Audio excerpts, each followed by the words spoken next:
Welcome back to Men Do Therapy, a show dedicated to men on their journey to mental wellness. Today we're talking about Latino men going to drug and alcohol treatment. Let's go.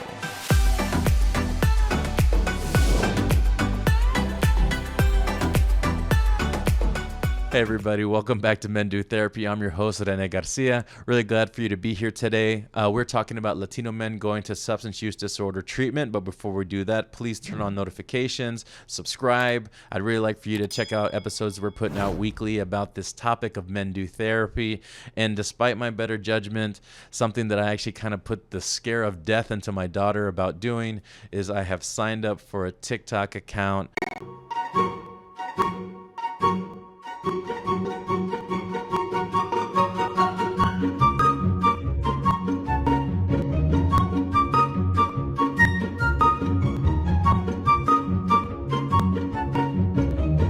Wish me luck. I have no clue what I'm going to do with that account. I really don't want to do dances. I think that's all I've seen is just people doing dances, but I've also seen people expand their platform through it. So wish me luck in whatever I'm going to do. I don't know what I'm doing. I feel like millennials signing up for a TikTok account is already a bad thing, but here I go. So we'll see how it goes. Check that one out too. I'll put all the information on the comments below.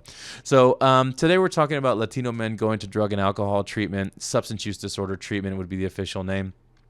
And this kind of came up because, as you remember from the last episode, I actually had recently gone to speak at the Texas Association of Addiction Professionals conference. And the thing that makes that so special to me is that was actually the first license that I got in this world of being a mental health clinician. I have worked in various levels of care for drug and alcohol treatment since 2010, and it's been a really great experience. I loved it. It can definitely be a hard world to work in, as you know, some people. It's just really hard for people to get sober. And that's the other thing too, is that I think what we're finding out now is there's a lot of other options for treatment. Harm reduction is a really big thing that we're talking about today in substance use disorder treatments, not just sobriety driven.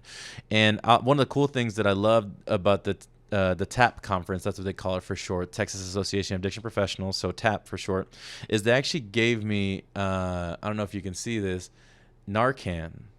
For those unfamiliar with what Narcan is it is a nasal spray that you can give to somebody who is active in an overdose of opiates. And so I wanted to just pull up this information real quick, and I'll give the screenshot here.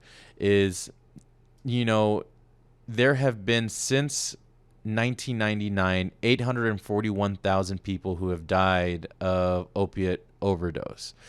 And just in, I want to say, the last year, we've actually seen a really increase of the synthetic use of opiates as well, synthetic opiates, so lab-created opiates outside of the traditional opiates. And so to me, just in 2019, there were almost 50,000 deaths here in the United States for opiates. And in my personal experience, treating people with opiate addiction is really tough, because it isn't just our typical biopsychosocial disease of how we treat addiction. But I also think there's something like, and this may be triggering, and I apologize if anybody here is in recovery and watching this, just as a trigger warning, is that, you know, for me, my people who have been using, let's say, like heroin, it isn't just the substance entering the body. I mean, it's the buildup, it is the creation, it is the injection. And so all of that isn't just simply putting somebody in a room and helping them detox. You really have to have a structured care plan post-treatment, like post really tough treatment, in order to get them really engaged in long-term recovery. And also too, whatever that long-term recovery may be, it really depends on the person. You know, we've talked about Suboxone before in here, and using drug and alcohol, using a treatment such as Suboxone to help people get off opiates is another option. But I want to come back to this, as it's a big topic. It's something that's really important to me, and it's something that I have used throughout my career, because simply to take the drug or alcohol out of a person's body and expect them to be quote unquote better is just really untrue, and to me has just not resulted in what we call long-term recovery. And so Today's topic about Latino men going to substance use disorder treatment or just going to rehab. I wanted to cite and really break down this really great article that I found in the article. It's called the Journal of Psychology of Addictive Behaviors. And this came out a couple years ago. It's still current in 2017. The title is Substance Use and Treatment Outcomes Among Spanish-Speaking Latinos, Latinas from 4 Acculturation Types.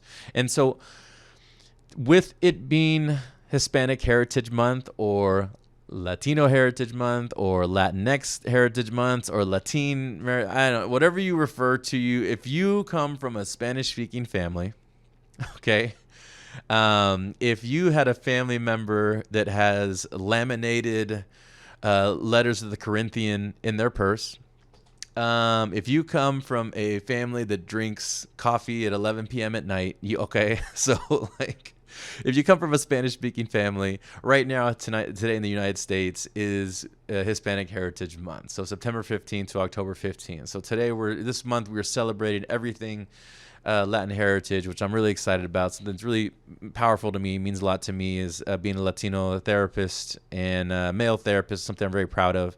And I want to talk about Latino men going to rehab because I think sometimes, there's a lot of misconceptions, and one of the things, not just specific to Latino men, just in general, is what does rehab do? Like, what does rehab do? Like how can it help? Is it really meant for me? And I think these are really valid questions. And one of the things that this study really did was question how acculturated the person was here in the United States from their country of origin. And the really great thing about this study is what they did is they went back and looked at they had a number of people who had already been at least used within the last 28 days and also completed some type of treatment. And they had stepped down to what we call an outpatient treatment. So just to remind you, we did this a couple episodes back, but just to remind you, outpatient treatment is basically what I offer my clients. It's basically one-on-one therapy. You don't live here. You don't live at my office. You don't, I'm not giving you lunches. You're living your everyday life and you're coming to me. And really, you meet the criteria for outpatient therapy. So your mental health issues are not as severe. You're not causing any detriment to yourself or others. And you're at a point where there's issues going on, but you need to continue working on them because it's impacting you in some way or function. It's not impacting the way you feed yourself, wash yourself, go to work, take care of your what we call activities of daily living, ADLs, but it's still something that impacts just your functioning and just kind of your overall well-being. Okay, so outpatient treatment, right? So what it did is they looked for adult people, and a majority of the people in their study, I believe, were men. And one of the things they found out was, even before they did the study, was that really, specifically people from Spanish-speaking countries, it's not that they use more or they use significant drugs more than their Caucasian counterparts here in the United States. But what they actually found out is they actually use both equal or not less levels of alcohol use. However, what they found out is Latino men experience a number of consequences at higher amounts or greater significance, right? So a lot greater consequences of their alcohol use. And so what they did is they went through the study and they had the participants, go through and have a couple of sessions and complete some questionnaires afterwards. And they actually found out that acculturation plays a very, very strong impact of how people enter into treatment. So in other words, issues with acculturation, issues with coming here to the United States from a different country, they actually found a number of higher consequences from that use going into treatment. However, once they completed treatment and went into outpatient setting, they actually found out that everybody had the exact same results. So again, let me repeat that. Acculturation issues played a very large significance in the amount and the severity of consequences going into treatment. But once they completed it, stepped down to an outpatient setting that was supportive and evidence-based treatment, the outcomes were almost equal. So this is something I really want to push across, that if you have a man in your life, someone from a Spanish-speaking background, that is really kind of hesitant about drug and alcohol treatment. For one, their feelings are valid because who knows, if they're here in the United States, they may be struggling with some acculturation, really being away from their country of origin. And I want you to understand is that, for one, we have to find them not only an evidence-based treatment, but a culturally appropriate area of treatment as well. A treatment facility that offers, let's say, treatment in Spanish, groups in Spanish, a therapist who doesn't just understand Spanish, but speaks Spanish. And I'll give you a great example. I don't know. That's probably me. All right. I can understand a lot more Spanish than I can speak because it wasn't my native tongue. It wasn't my first language. And I feel like unless you're just one of those people that can pick up languages very easily, I am not.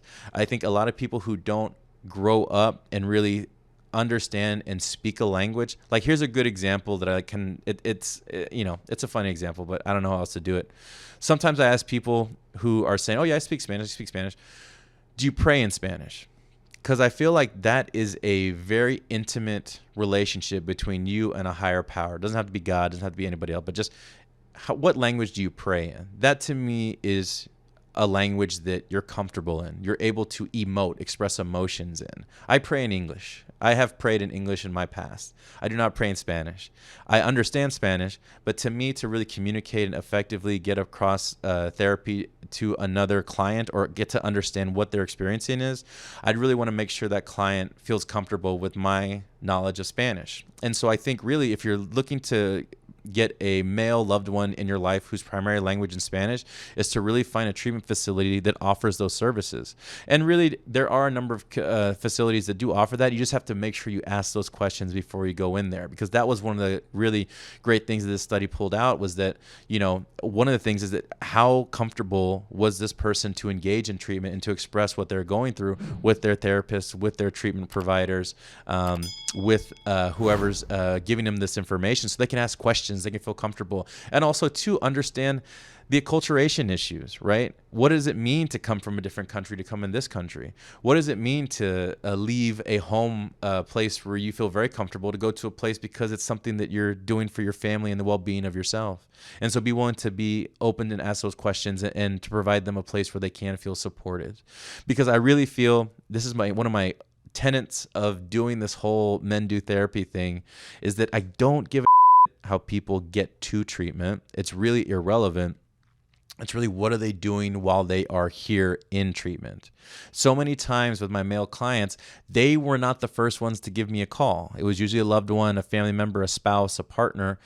And I don't care. The idea is that there's someone that loves them, that's willing to kind of stick their neck out and find treatment that gives them help and supports them, and they're willing to give them a call to set it up. So don't worry about how people get into treatment. Know that people with acculturation issues, men with acculturation issues, may have a little bit more significant drug or alcohol use, but the outcomes tend to be very similar as long as we're finding facilities that are culturally competent. All right? So please, I'd love to hear any comments you have below. Share this with some of you think that could benefit from it, and then stay tuned for our next episode. And I can't believe I'm about to say this, but remember to check me out on TikTok. All right. I appreciate y'all. Have a great week. All right.